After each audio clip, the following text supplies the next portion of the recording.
आता पृथ्वीवर काही वेळेला अनेक नैसर्गिक घडामोडी घडत असतात, ज्या निसर्गतः घडतात.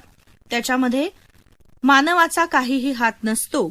उदाहरणार्थ महापूर, वादळे, हिमवर्षाव, अतिवृष्टी या सर्व नैसर्गिक घडामोडी आहेत. आता या कशामुळे घडतात? तर भूपृष्ठाखालील हालचालींमुळे हे भूकंप आणि ज्वालामुखी यासारखे उद्रेक होत असतात. आता पृथ्वीवरील सजीवांसाठी या घडामोडी म्हणजेच नैसर्गिक आपत्ती होत, की ज्या निसर्गतः येत असतात आणि त्याला कारण म्हणजे भूगर्भामध्ये ज्या काही हालचाली होत असतात त्याचा परिणाम म्हणजे या नैसर्गिक आपत्ती. या नैसर्गिक आपत्तींमुळे जीवित आणि वित्तहानी देखील होते. आता या ज्या भूपृष्ठांतर्गत हालचाली होत असतात त्यांचं नेमकं स्वरूप कसं असतं? तर या अंतर्गत हालचाली ज्या आहेत ह्या पृथ्वीच्या पोटातील अस्थिरतेमुळे होतात. ही अस्थिरता पृथ्वीच्या अंतरंगातील हालचालींमुळे निर्माण होते. या हालचाली मुख्यतः प्रावरणाच्या वरच्या थरात घडत असतात. प्रावरणातील किरणोत्सारी पदार्थातून प्रचंड प्रमाणात ऊर्जा निर्माण होत असते. या ऊर्जा लहरी एका ठिकाणाहून दुसऱ्या ठिकाणी जात असतात. म्हणजे ऊर्जेचा एक प्रवाहच तयार होतो आणि या ऊर्जेच्या अशा प्रवाहामुळे पृथ्वीच्या अंतरंगात अस्थिरता निर्माण होते आणि या अस्थिरतेमुळेच हालचाली निर्माण होतात. आता या अंतर्गत भू हालचालींचे वर्गीकरण गती, दिशा आणि भूरूपांवर आधारित केले जाते.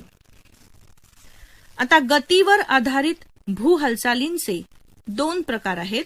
मंद भू हालचाली या सातत्याने होत असतात आणि शीघ्र भू हालचाली या घटनेच्या स्वरूपात होत असतात. दिशेवर आधारित भू हालचाली याचे तीन प्रकार आहेत. क्षितिज समांतर भू हालचाली, ऊर्ध्वगामी भू हालचाली आणि अधोगामी भू हालचाली. आणि तिसरा प्रकार आहे भूरूपांवर आधारित भू हालचाली. याचे प्रकार खंडजन्य भू हालचाली आणि पर्वतजन्य भू हालचाली. आता आपण या प्रत्येकाची थोडक्यात माहिती बघूया. मंद भू हालचाली यामध्ये दोन प्रकारच्या हालचाली दिसून येतात. एक पर्वत निर्माण करणाऱ्या हालचाली आणि खंड निर्माण करणाऱ्या हालचाली. पर्वत निर्माण करणाऱ्या हालचाली यामध्ये वली पर्वत, गट पर्वत आणि खचदरी निर्माण करणाऱ्या हालचालींचा समावेश होतो. आता वली पर्वत, वलीचा अर्थ वळ्या. आता पृथ्वीच्या पोटामध्ये अंतर्गत हालचाली होत असतात. या हालचाली क्षितिज समांतर आणि एकमेकांच्या दिशेने जाणाऱ्या जर असल्या तर ऊर्जा लहरी निर्माण होतात आणि तेव्हा मृदू खडकांच्या थरावर दाब पडतो आणि वळ्या निर्माण होतात. आता हे खडक मृदू असतात म्हणजे मऊ असतात, त्यामुळे त्यांच्यावर दाब पटकन पडतो आणि त्या खडकांवर वळ्या निर्माण होतात. त्यामुळे काय होतं, पृष्ठभागाचा भाग हा उचलला जातो आणि वली पर्वतांची निर्मिती होते. याचं उदाहरण आहे हिमालय, अरवली, रॉकी, अँडीज आणि आल्प्स. हे सगळे वली पर्वत आहेत, म्हणजे वळ्या पडून तयार झालेले पर्वत आहेत. गट पर्वत.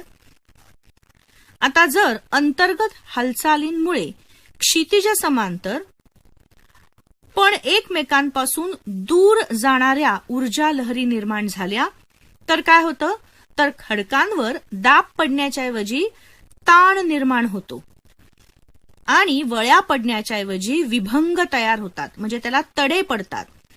अशाच प्रकारे कठीण खडकांमध्ये ऊर्जा लहरी एकमेकांकडे आल्यानेही दाब पडून असे विभंग तयार होतात. दोन समांतर विभंगांमधील भूकवचाचा भाग जेव्हा वर उचलला जातो तेव्हा हा उचलला गेलेला भाग एखाद्या ठोकळ्याप्रमाणे दिसतो आणि या भूभागालाच गट पर्वत म्हणून ओळखतात. उदाहरणार्थ भारतातील मेघालय पठार. आता खचदरी. कधीकधी भूकवचावर ताण पडून समोरासमोर दोन तडे पडतात आणि या दोन तड्यांच्या मधला भूभाग खचतो. खचतो म्हणजे काय? खाली जातो. असा खचलेला खोलगट भूभाग म्हणजेच खचदरी होय. उदाहरणार्थ, भारतातील नर्मदा दरीची खचदरी, आफ्रिका खंडातील ग्रेट रिफ्ट व्हॅली, युरोपमधील ऱ्हाइन नदीची खचदरी. तेव्हा या सगळ्या होत्या पर्वत निर्माण करणाऱ्या हालचाली. आता दुसरा प्रकार आहे खंड निर्माण करणाऱ्या हालचाली. मंद भू हालचालींमुळे भूकवचाचा विस्तीर्ण म्हणजे मोठ्या प्रमाणावर भाग वर उचलला जातो किंवा खाली खचतो. भूकवचाचा भाग समुद्र सपाटीपासून वर उचलला गेल्यामुळे खंडांची निर्मिती होते. अशा हालचालींमुळे विस्तीर्ण पठारांची देखील निर्मिती होते. जर मूळचा भूभाग खचला तर तो समुद्र सपाटीच्या खाली जातो. अशा वेळी तो भूभाग सागराच्या पाण्याखाली जाऊन तो सागर तळाचाच एक भाग बनतो. तेव्हा खंड निर्माण करणाऱ्या हालचालींमध्ये एकतर भूभाग वर उचलला जातो किंवा खाली खचला जातो. जर तो वर उचलला गेला तर खंडाची निर्मिती होते आणि जर तो खाली खचला तर तो सागर तळाचा भाग बनतो. आता या सगळ्या झाल्या मंद भू हालचाली. आता आपण बघूया शीघ्र भू हालचाली. आता या हालचालींचे परिणाम दोन स्वरूपात दिसतात, एक भूकंप आणि ज्वालामुखी. भूकंप. आता हा शब्दच बघा, भूकंप. भू म्हणजे जमीन आणि कंप म्हणजे थरथरणे. ज्या प्रक्रियेमुळे जमीन थरथरते ती प्रक्रिया म्हणजे भूकंप. आता भूपृष्ठाच्या अंतर्गत हालचाली होत असतात हे आपण पाहिलेले आहे. त्यामुळे भूकवचामध्ये प्रचंड ताण निर्माण होतो. हा ताण जर एखाद्या विशिष्ट मर्यादेपलीकडे गेला तर तिथे जी ऊर्जा असते तिचं उत्सर्जन होतं, म्हणजे ती ऊर्जा बाहेर टाकली जाते आणि ऊर्जा लहरी निर्माण होतात. त्यामुळेच भूपृष्ठ कंप पावतो, म्हणजेच भूकंप होतो. या भूकंपाची तीव्रता रिश्टर या एककात भूकंपमापन यंत्राने मोजली जाते. आता या भूकंपाची कारणं काय आहेत? पहिली महत्वाची गोष्ट म्हणजे भूपृष्ठाच्या अंतर्गत भागात ताण निर्माण होणे. दुसरं, भूपट्ट सरकणे, भूपट्ट एकमेकांवर आदळणे, भूपट्टे एकमेकांच्या खाली तरी जाणे किंवा वर जाणे.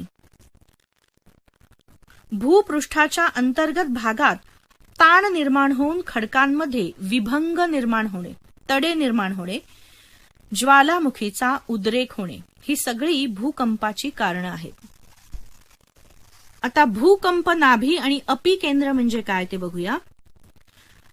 भूपृष्ठाखाली ज्या काही हालचाली होतात त्यामुळे मोठ्या प्रमाणात ऊर्जा निर्माण होते आणि ही ऊर्जा बाहेर टाकली जाते. आता ही ऊर्जा बाहेर कुठून टाकली जाते तर त्या ठिकाणाहून ही ऊर्जा बाहेर टाकली जाते ज्या ठिकाणी भूकंपाचं केंद्र असतं. या केंद्रालाच भूकंप नाभी असं म्हणतात. आणि बाहेर आलेल्या ऊर्जा लहरी भूपृष्ठावर जिथे सर्वात प्रथम पोचतात अशा केंद्राला भूकंपाचे अपिकेंद्र असं म्हणतात. भूकंपाचे अपिकेंद्र हे भूकंप नाभीशी लंबरूप असते, 90 अंशाच्या कोनात असते. आता भूकंप लहरी. भूकंप लहरींचे 3 प्रकार आहेत, प्राथमिक, दुय्यम आणि भूपृष्ठ लहरी. प्राथमिक लहरी, जेव्हा भूगर्भातून ऊर्जेचं उत्सर्जन होतं तेव्हा या लहरी भूपृष्ठावर सगळ्यात पहिल्यांदी पोचतात.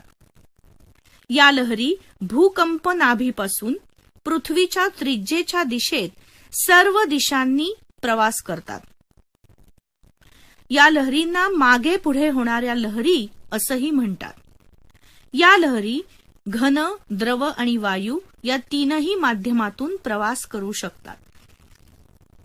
दुय्यम लहरी. प्राथमिक लहरीनंतर भूपृष्ठावर